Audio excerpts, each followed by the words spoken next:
Des invitations reçues avec prudence, voire frilosité. La Maison-Blanche a fait parvenir à de nombreux dirigeants mondiaux des courriers diplomatiques les invitant à rejoindre le Conseil de la paix de Donald Trump. Mais beaucoup d'informations restent en suspens.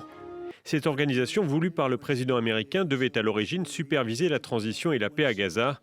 Mais sa charte de 8 pages transmise aux invités n'y fait pas référence et lui donne un rôle plus large.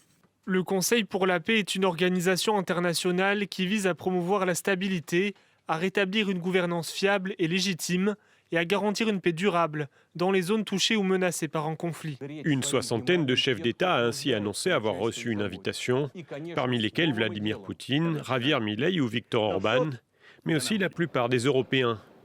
Le Conseil de la paix se veut une alternative aux institutions telles que l'ONU, Donald Trump estimant qu'elles ont trop souvent échoué. La France a annoncé ne pas donner suite à l'invitation à ce board of peace. Il est dirigé par son chairman, investi de pouvoirs très étendus, comme celui d'approuver la participation des membres, désigner son propre successeur et exercer son veto sur toute décision prise à la majorité des membres.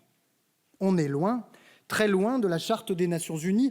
D'autres pays font également preuve de prudence, comme le Royaume-Uni qui insiste sur la nécessité de se concentrer sur Gaza. Concernant le Conseil de la paix, nous soutenons les mesures prises au Moyen-Orient, notamment le cessez-le-feu. Il est essentiel de passer à la deuxième phase. Nous avons fait part de notre volonté d'y contribuer et nous le ferons.